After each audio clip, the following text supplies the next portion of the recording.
being in the US and being a US national, the habit that I was always taught in school and that took me a while to become aware of was when you write the date with the month, the day, and then the year. And of course, the rest of the world doesn't do that. But in the US, we do. Now, Okay. now, the question then becomes, why do we do that? Is there a cultural piece to that? And it makes me think of the whole cultural phenomenon of when you are speaking of your own culture and you are in your culture, it's sometimes very hard for people to appreciate that the things that they do can seem so different to people outside of their culture. I'm sorry, are you still talking over there? Or Because I'm reminded by my European colleagues, for example, that Uh-huh. the if I write 8/4/2021, for them they're reading that as the 8th day of April, when I'm meaning Right. the 4th day of Right. August. Okay. Yeah. And if you do something as simple as that, you make that kind of mistake, and then you got a business deal, and you're expecting the car to be delivered on the 4th of April, and it doesn't show up until the 8th. Well, it's a little the late 8th of already. August. It's a little late, right? I would be kind of upset at that point. Yeah. Maybe that's why people get upset with U.S. Americans so much. Well, That's the only reason. that's it. That's the entire Can't reason ima- right there. Can't imagine any other no reason. other reasons. None. But there's a cultural piece to this. Oh, really? Yeah, there is. Surprising. Huh. Now, not everything has a cultural piece. I think when we talk That's about surprising also. U.S. culture, let's put the caveat out there. The U.S. Wait, has been, hold on. I have to put the caveat out. put the caveat out and let the dog in. Scratching at the door. Yes. That caveat is so annoying. But You feed them once, they come back every time. when you talk about U.S. culture, you have to recognize that being very, very prominent on the world stage for over almost a full century, the U.S. has affected U.S. policy, U.S. military decisions, U.S. economic decisions, political decisions have affected a great number of people all around the world, for better and for worse. Right. And so people have a lot of feelings about the U.S. and U.S. culture. But if you absent all that and just talk about the cultural roots to some of these strange behaviors, then you start to get a picture as to what it is about U.S. culture that makes it unique, just as every culture is unique. Well, if you ask me, the best place to find out those things would be on a show that is called Oops, your Your Culture's culture's Showing. showing.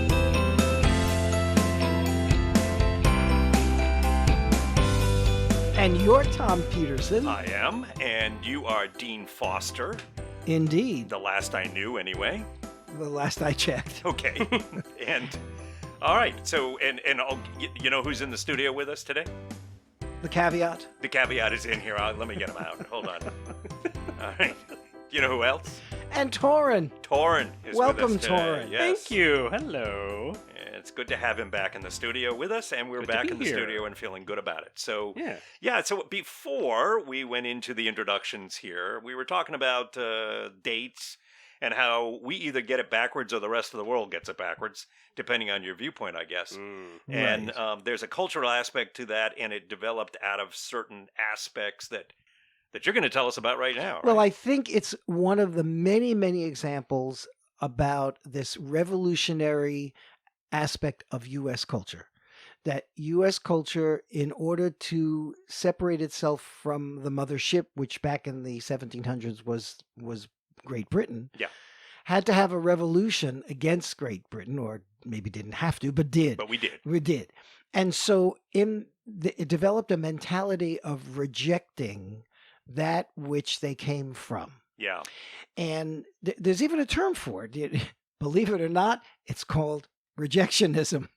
No. Yes. Wow. it's Who came ama- up with that? That's amazing. I'm sure they got a full tenured professor. I'm guessing Noah Webster might have. Maybe. But it does define an aspect of U.S. American culture, which is rejectionist in its approach to the rest of the world. And the source of this goes back to our rejecting the the British roots in order to become independent. Mhm. And you can see it in big decisions, this idea that the US is unique amongst nations on the world. But you can also see it in small little things like how we date our letters and emails, Right. or the idea that because at the time black cats in Britain were lucky, considered lucky. So in the US, well, we can't do that. So we'll consider them unlucky. Okay. And bingo, suddenly And that's a real thing, right? it's a I real know thing. black cats are considered unlucky here, and they are considered lucky in Britain, huh? Well, at the time, back in the revolutionary days, yes. It may Okay. be less so today because there's a lot of cross communications at this Sure, point, sure. right? The idea, for example, that, and I think we've talked about this in a previous podcast, that U.S. Americans, when they dine, typically have this strange habit of cutting the meat with the knife in the right hand and putting it down and reaching over, and taking the fork out of the left hand and then eating with the right hand again. It's like a very inefficient way to do things. It's probably the only thing that U.S. Americans do that's inefficient. Oh, I'm being sure able it is. The only thing. Yes. Yeah. Yes. Yeah. And fortunately, I don't remember us having any rejectionist policies in recent years at all. No, None no. whatsoever, right? But this also is rooted in a rejection of the European, at that time it was British, but the European way of dining, which was keep the knife in the right hand, keep the fork in the left hand, and don't reach over and switch. And the reason we did was because we didn't want to be identified as royalists at the time during the revolution. So there was a secret code that was developed in the pubs in Boston. Well, also, yeah, because if you were going to be talking to somebody in a pub, you needed to know you were talking to a person who was thinking the way you were, or you could end up in a jail In trouble. at best. Exactly. So the secret sign was you put your knife down, you reach over, and that With became the fork in your right hand. In the right hand. That became a symbol of being a patriot and not a royalist. And so it carried afterward because the patriotism also, I think this is not an uncommon thing. I don't really think a lot of people in the United States recognize how many years the Revolutionary War went on. That it wasn't something we hear dates in the United States about 1775, 1776, and so on, and yet the Revolutionary War went on for several years. And so these types of things get established.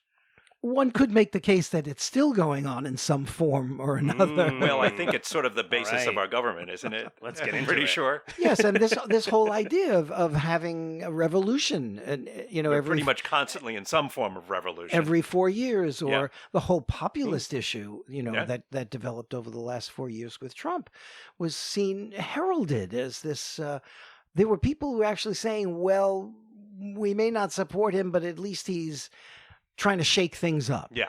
Right. And that was actually seen as a good thing. Right. Now, in other cultures, that kind of attitude is looked on terrifyingly. Right. It's like you would actually do things that for the sake of just shaking it up, even if there's no evidence to prove that what you're suggesting to be done is really going to be beneficial. And so this is an aspect of U.S. culture, and it's built right. So that's why I say there is a cultural piece to this. Yes. Even something as simple as how we date. I will our say this. I emails. think that one of the aspects that we're talking about with the U.S. here and with the rest of the world, I think what the world has proven over the millennia of humans existing on it is that the global culture is that humans can be stupid. And I think that's pretty consistent. So I don't think we even need to discuss that one. It's how. Right. Exactly. And thus the cultures. Yes, precisely. And I think What? We've lost him. He's going down. He's going down. With- Mayday. can we splice? Oh, There's we no can't do that. There's no editing. There's no. I'm not editing. How this. far back do we have to go? No, we don't. No, we're not Just editing. pick up. No. Just pick up. We'll go from there. Well, this might be a good opportunity for me to mention that, Dean, I found an article on Insider.com. It's titled 23 Things That Are Considered Normal in the U.S., but that the rest of the world finds weird. Ah, which interesting. I think what you're talking about with the dates That was Insider, you would said, fit right? into Insider.com. Yeah, would, okay. would fit into this category. And, Yeah. and you know, the fact that could be an article about this, I think, is very welcome. I'm glad for it, and because it highlights a fundamental rule of managing cultural differences, which is what we're talking about here. Yeah, yeah. You know, you've got to be aware of the fact that what you think is normal, what you think is common sense, quote unquote, may not be to others outside of your culture, because your culture defines common sense and normal according to its cultural values. Right. Mhm. And if somebody doesn't share those values, if they come from a culture with different values, then what is normal and common sense for them may not make sense to you. And we've got to always be open. I mean, if we're living in this global world, which we are, and then we always have to be open to the fact that, yeah, what I think is the right way to date an email is just maybe not. Or at least it will be problematic for people when they don't get their car in April and they have to wait until August. So you might be maybe a little more clear in the way you write dates. Might be Right. good. So Yeah. knowing that as a phenomenon, how would you date your email to your colleague in Europe? Well, first of all, I would number the day and write out the month. Right. That's what I would do too. Brilliant. That's pretty much the solution. And even there, I think we're geniuses. we're done. Good night, everybody. See, the solutions are not that necessarily No. difficult. And it's also the idea that you're talking about. I mean, we're talking about this in a greater scope right now. But the idea that theirs being different doesn't make it wrong. It also doesn't make it right. That isn't the point. Usually, That's right. the point is that it's just the normal for them, and therefore you have to understand that if you're going to be dealing with them. Yeah, and I don't even want to necessarily have the conversations that usually evolve from this, which is that, oh, so you're relativizing right and wrong, or you're making absolutes into subjective decisions. I don't think so. No, you know, no. you can, and you have every right to decide that things are right and wrong. And if someone else disagrees, you can have hopefully a civilized conversation about that. But the point is that the likelihood of this challenge coming up is far greater when you cross cultures. Sure. And yeah. you have to anticipate that. And with any luck at all, understand it, know about it, know that in Europe they date it differently. Right, be aware. And here are the reasons why. The reason is because it's actually more logical to do day, month, year than it would be to do month, day, year. Well, it is to a degree, but when you're brought up with it the other way around, it's not. Right. And I understand why you're saying it's more logical, absolutely, because day would become before month, Right. and month would become before year. Now skip in the other direction and go to Asia. And traditionally, the way we would date things in Asia is you date them year, month, day. Okay. Because it's the logic there is first you want to know what year it is, then you want to know what month it is, and then you get down. So you start with the big picture, Right. the grand context, and then you work your way down to the final details. Right. It's even the way traditionally in Asia, and when I say Asia, I'm talking mainly about Chinese cultures and Chinese influenced cultures in Asia. If you send a package or write an address, the address is always the country first, then the town or the province, then the town, then the street, then the apartment, and then the name. Okay. All right. And Because that's how it's going to travel. Actually. that's how it's going Right. to travel, First right? the country. Okay, Right. now let's narrow it down. Yeah. So, there's a logic to it, and the logic in both directions is quote unquote right. Yeah. Yeah. But if you don't And know make it, sense to them. right. So when you say, because you can't say, well, that's nonsensical. Believe me, there's plenty of things that are nonsensical. But the idea that how one thing is done over another is not necessarily the right or wrong. Just doesn't come into play. Yeah, it doesn't come into play. Right. And maybe Correct. maybe it should, and maybe it could. I mean, certainly if you're talking about big serious issues like political and military and social well, right, decisions that right. nations make, yeah, you may have to make a decision Human that rights. this is right and this is wrong. Yep. But that isn't usually the situation you and I find ourselves in. No.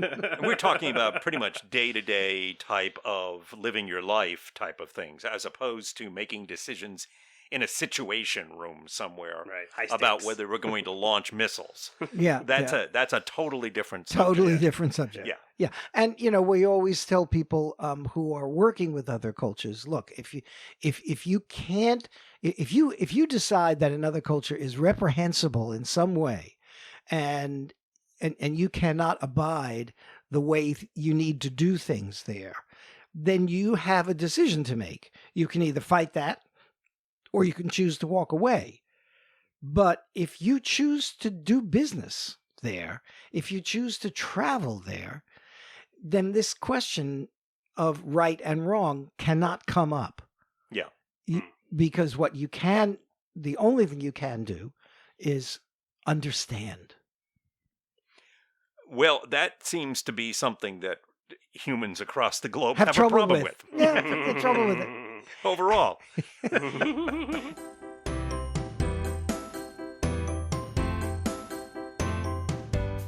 Torrin, there was some Yeah. other. There were some. Would you other like to know some aspect. of the things? It The was- 23 things? Yeah, what was the other thing that they said about yes, this, and can we make a cultural connection? I hope so. Or what are we doing I hope here? so too. Well, let me. I'm not gonna go through all 23 things here that are That's considered a good that are idea. considered normal in the U.S., but the rest of the world finds weird, according to the title of the article. I will also put a link to the article in the description of the episode, so you can find it there if you want to look through it.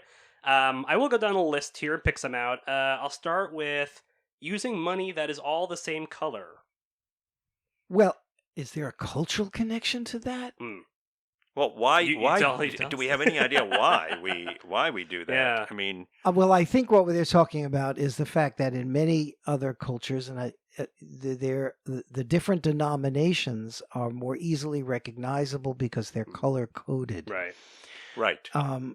But I think this is a rather recent development. I don't know if this speaks to anything cultural in the Also, fact it has that to be. It's going to be paper money, so that although everyone alive now would think, well, we've always had paper money, but we haven't. But in the U.S., the term, and this may be a cultural piece to it. I hope I'm not, going too far out on this one. We called it a greenback, and the greenbacks stood for U.S. currency Yeah. Oh, okay. in any denomination. Sure. So, Well, I think, and I have done zero research on this, so this is just the only research I've done is my own impact by using the money, and I just am thinking that it was looked at probably as a money-saving device to not have to change the colors in some way, Maybe. which would be very much the United States. Which that we would say, look, we've got different numbers on here and different pictures on here, so good enough. Figure it out. We can save some money by not having to use a different color, and yeah, once it got established as being a green to it, it stayed as a green because now we had names for it. yeah, and I can't really imagine that this is that other countries discuss this as a strange American habit. Or phenomenon. I think it's different. I It's don't know if they different, look at yes. it as strange. It's Other than different. they may be looking for the other colors when they come here Right. and not finding Might them. be a bit confusing. And that could be confusing because they have that to guide them, and there isn't anything to guide you here.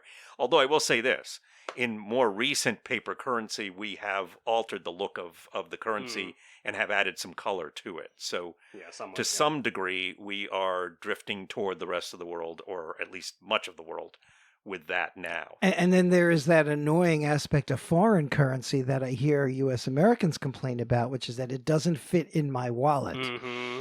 It's got a strange size to it. You Yeah, know? yeah. So we've got to adjust our wallets, I guess, accordingly. And standards across the board, across cultures, vary. And look at what the EU has had to do over the last 25 years in terms of trying to standardize everything from sockets to how many prongs on an electronic device, Right. to the value of a university diploma from a different country, just standardization Right. across Standardization, and cultures. that's a real good point of with the advent of the EU, you had a let's start over moment for much of Europe, at least, where they could say, all right, now we're looking at having a constant currency for again most of the region, and that it is so what does it look like? Because, and I mean, you want to be in that room and go through all of that with the different representatives. Actually, a colleague of mine was involved in those Really? negotiations many Yeah. years ago, and he explained to me that it was one of the reasons why on the euro coins they had different country designations. So you had different famous sites on the, you had the Acropolis on the Greek euro coin, Sure. and you had the Eiffel Tower on the French, etc. To give it some sort of national home. A little bit of nationality. Yeah. to Yeah, it. Okay. Yeah, yeah. sure. Yeah, but interestingly, here too, with U.S. culture, you see rejectionism in terms of the way numbers, denominations. I'm thinking of when you write out numbers of dollars or any kind of currency, the way it's written, because again, in Europe, and because of the rejectionism of anything European. In Europe, you would separate, let's say 10,000 would be written as 10.00, and if you needed more, you would have a comma Mhm. and then the final two zeros. But in the US, we reverse the comma and the full stop, or the period, as we call it, Mhm. because the Brits called it a full stop. So even that inversion of the comma and the full stop was a rejectionism of European ways of doing things. Yes. Yes, and we also, one of my favorites, I think, and I'm gonna pick on the Brits here a little bit on this but the it's not really picking on them. I'm just using them as an example of something different. Is the way out signs as opposed to exit, which is in the United States, and it's a I always found the way out signs during the 60s in England. I think was way very out cool. would It have was been very very, cool. very Way cool. out. Yeah. Yeah. Great thing to have. Nice. Yeah. I just wanted one for my, for my college dorm room. Nice. And all of the different isms that go on between British English and Oh, sure, plenty. US American English. And we've Right. done some of those, and we could probably do about 3 weeks of a podcast. Many with of that. which are based on rejectionism. Sure. Yeah. Yeah. Yeah. Sure. I mean, why do in the US do we drive on the right? It was because we were rejecting the idea of driving on the left. There was Other side. yeah, Yeah. just the other side. Yeah. Yeah. And also because it's right. Sure. Fa-dum-bum. Yeah. Check your assumptions at the door. This is No, it's right. The right side.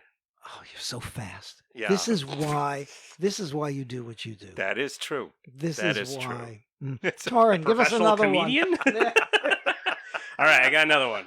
Wait a minute. Weren't they talking about what non-U.S. Americans find strange about U.S. and Yes. and there was something about the doors on the public bathroom stalls? Was that? I believe, yeah, let me find that. Yeah, here we go. Putting giant gaps in between bathroom stalls. Is there a cultural thing to this? in between bathroom stalls. There might be. I would like to know what it is. First of all, bathroom stalls are, I would say, a relatively new creation in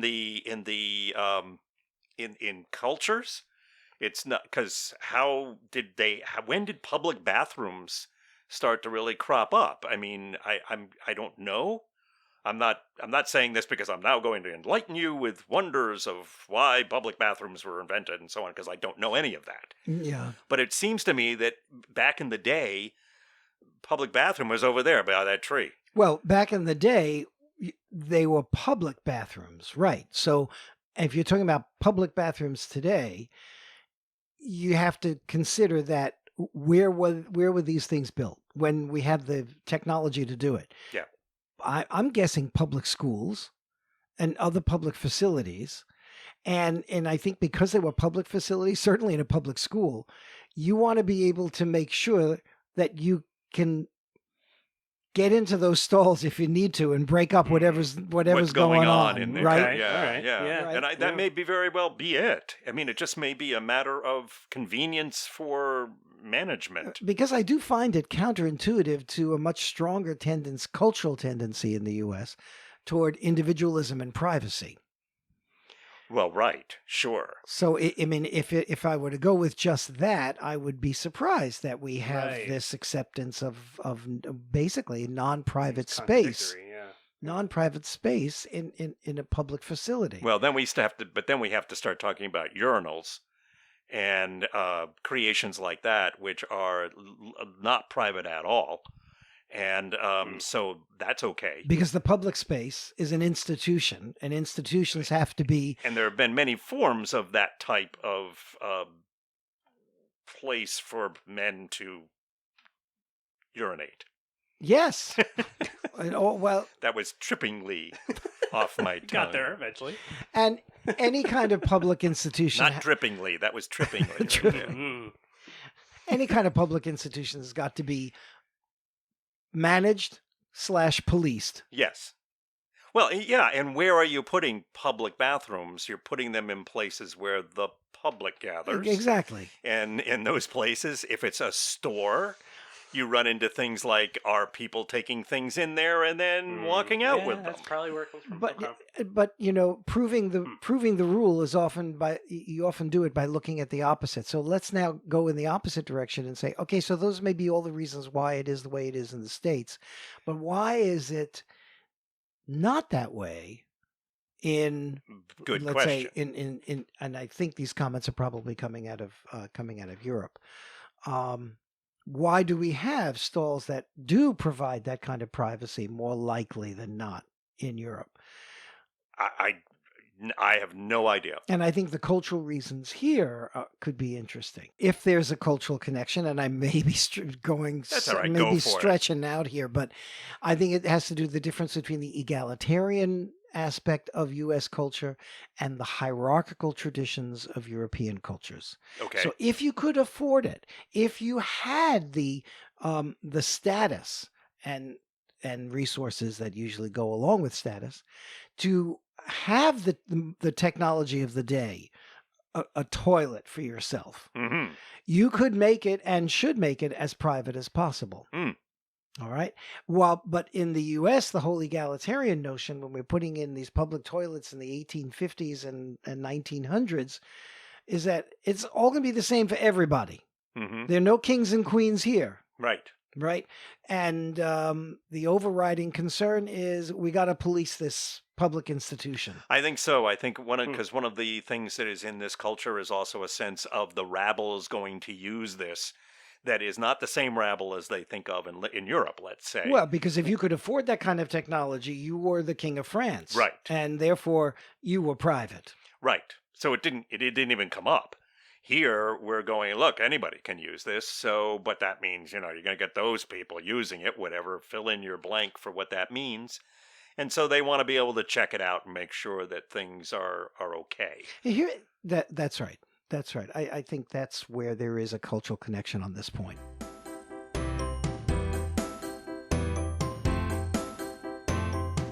At this point, instead of 23 things, I think we're probably going to get through 2 or 3 things. Well, I've got so- another one. okay. Already. Yeah. All right. I think we aced that one, so let's move on. The next one is taking leftover food home from a restaurant. I remember. Well, does that mean taking your own leftover food or somebody else's from another table? Yes. Okay.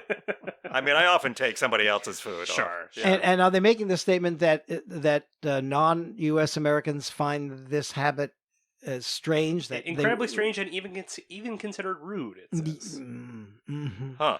Well, the egalitarian notion of I paid for it, so it's mine, and if I didn't finish it at the table, I'm I going to get to take take it it home. home, right? Absolutely. And have it cold for Oh, I think that's breakfast. very real. Yeah. Yeah. Okay. But There is also a but waste not, want not type of attitude. and if you go to the restaurant in Europe, then you're putting yourself at you're doing so because you want what that restaurant can produce for you. You want the experience. You are at the mercy of the chef, the wait staff, and you make the choice to go there because you know what you're going to expect. Mm-hmm. And therefore you are expected to finish everything on your plate. And if you don't, it's kind of insulting and rude because it means you didn't like it or you're finding something objectionable about it. I'm gonna it's throw not in seen as something that you're gonna then take home and enjoy again elsewhere. right, right. I'm also going to say that I think I would imagine another couple things come into play, and one of them being the plentiful aspects of what this country has produced, the United States has produced over the years in amounts of food and things. The abundance Yes. issue. So that when you're going to a restaurant here, I mean, to some people, the amount you're going to get piled on the plate is as important as the quality of what you're getting put on the plate. So it's the quote unquote hot and a lot. Hot and a lot, Right. and therefore you've got leftovers. And here too is a distinction culturally between the traditions in Europe and the Yes. traditions in the Because States. you're not going to get those quantities. In the States, the tradition is quantity as opposed to quality for most people most of the time. It's a mass society and an egalitarian society. And there's a sign of value to the idea that you can provide that amount of quantity. that everybody can have it hot and a lot. Right. Right. In Europe, the hierarchical traditions, which were rejected by the US, Mm-hmm. said, no, it's going to be about quality focus, but recognizing that quality is costly and quality is only within the reach of certain people Mm-hmm. with resources and status. And you go back, into the feudal ages, you're talking about only the elites. But even today, only the elites, except the elites take a different form. Mm-hmm. So if you can, the idea of quality at a cost, Mm-hmm. as opposed to quantity at a cost, meaning quality for a few, as opposed to quantity for all. But quality is secondary, and in Europe, quality is first, and mass is secondary. And therefore, you're getting smaller portions, which means the concept of finishing everything, because not doing so, as you mentioned before, could be considered rude, becomes a lot easier to accomplish than when you have servings that are just not humanly consumable by Right. most of human creatures. So to some degree in those situations in the United States, I think you're looking at it rude maybe if you didn't take it home. I remember when I was in college, if I went out to a meal, I would take all the bread in the bread basket home with me, Well, sure. including the little chowder crackers and whatever else. And the whatever little pads else you of got. butter Oh, also. butter. Yeah. The butter is real good. Yeah. Something to eat. Yeah, sure. All right, I got one more for you. Yeah, that's good because I think And, we're on our last one here. It's sort of related to hot and a lot. It's a hot one, maybe. I'm a little frightened. I hope it's not a lot. Wearing swimsuits to the beach. Huh? Wearing swimsuits to the beach. As opposed to going As opposed naked. to not. As opposed to going naked. Well, I think okay, I'm gonna step up here and say that I think that they're I'm gonna step up. I'm taking off my clothes right now. No, I'm just going to say that I don't think throughout the rest of the world that the going naked to the beach is necessarily all that common. I think it in certain forms, topless maybe in certain areas, but in other areas that are highly religious or conservative, I think that it's maybe even less so than it is in the United States. Sure. How am I doing there, Dean? I think you're absolutely right. I think for the majority of the rest of the world, people would not show up in public on the beach nude. In today, um, in metropolitan areas or modernizing nations. No, I mean you'd have to go to traditional cultures and indigenous cultures to see that, and that is not that's not the majority. I think what the article is picking up on, and I think it's a European Yeah. versus U.S. distinction, Yep. is that continental Europe um, it does not have the Puritan values Mm. that that the U.S. Um, brought with it in its Really was founded founding, on. was Yes. founded on, right? Yeah. So, in a strange way, the rejectionism of the U.S. rejected what was viewed at the time as not Puritan enough British values. Mm. Mm. Because it was the Puritans who left Britain, if you remember the history, seeking a place where they could be as conservative as they needed to be, Yes. because Right. they couldn't be in Couldn't be Britain. that enough. Right. So they found that place in the U.S., and there's a strong strain of Puritanism still that runs through Throughout the American culture. Yes. So we're not going to let people take their clothes off on a public beach. That's just not. Not unless it is specifically designated for that. Yeah, and that's the odd event. It's not Yeah. common. Oh, yes. There's far, far fewer possibilities for that than there are otherwise. Right. Exactly. Yep. But I would say that one of the things that I know, and I don't know if the article mentions this or not, but one of the things that I know that Americans do that is a little mystifying and annoying to many other non-U.S. Americans is the fact that we use the term American or America to describe the U.S. as a country. And I think we may have mentioned this in the episode that we did on Latin America and Brazil. Yeah, I think so. We Mhm. talked You know, about that. Yeah, I mean, But, and I think I said something then too that I do believe with that. And as far as referencing the country as America, I think that's a poor choice on our part. I think that because obviously there is all of the Americas, which are part of the continent. and all the people living there are American. Well, true. But the difference there, when I think you call us Americans, is that we're from the United States of America. So tell me what else you would call us. You would, I think, want to refer to yourself as someone from the U.S. No, that's not what I'm asking. I want to know a name, a nickname for us. If you're a Briton, if you're French, what are we then? U.S. American. Okay. And I think it gets shortened to American. I think I'm going to fight that one. I'm going to hold out on that But one. when others are offended in the shortening process, you can't do it. Well, but if they're offended for something that I think we have a purpose from behind it, then I think it's time maybe for them to understand that. And We're some not trying do. to diminish Mexicans or Canadians or any of Well, the the others by Canadians doing it. don't care that we do that. No. And let's talk about Canada in another In episode. another episode. A- Not today. Not today. Well, we got a little heated up here. That's good. I like that. Little conversation. But we are going to wrap this one up for now. We've got plenty more on that list that we can hit at another time. Maybe.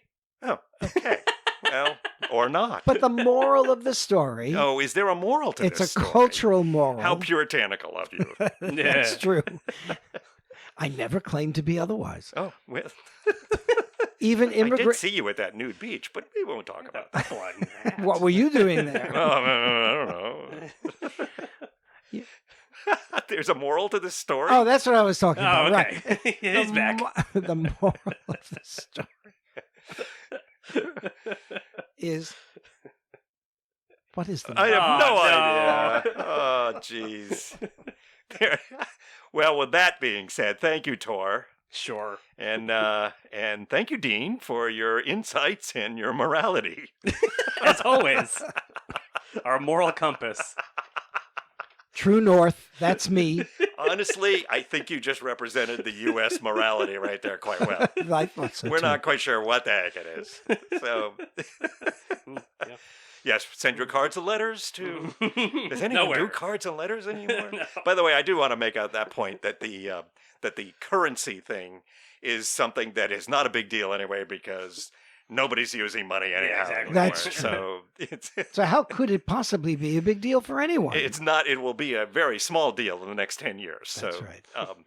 but that's another cultural aspect, right? Yes. Sure, it is. That's for the next time. For the future. Maybe. So, you're Dean Foster. And glad to be back and glad to be here and looking forward to talking about all things cultural because You're going to leave me Oops. hanging here without even an introduction, right? You're not even going to say my freaking name. You're just going to take it for you, and you're not going to share it with me. we said that before. We sign off. Yeah, at the conclusion. end here. Yeah. I said thank you to Torin. I said thank you to you. And that throws it to you, and then you throw it back to me. You mention my name, and we sign out of the podcast. Getting heated again. Well, didn't you just do that? I got to put my clothes back on. Please do it. Please step down. Put your pants on. All right. So. Well, I'm Dean Foster, Oh, great. Now you're taking that part. and you're Tom Peterson. I was when we started. I'm not sure now. And this is Oops, Your Culture's Showing. Oh, man, smell ya.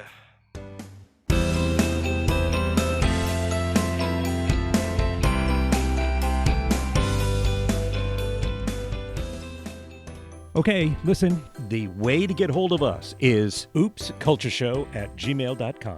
And our Twitter handle is Oops Culture Show. Whether this is the first episode or the third episode or whatever episode that you've listened to, you should really subscribe. That's the best way to go, really, honestly. I know what I'm talking about. All right, so just subscribe through iTunes or through wherever you get your podcasts from. Subscribe. Thank you.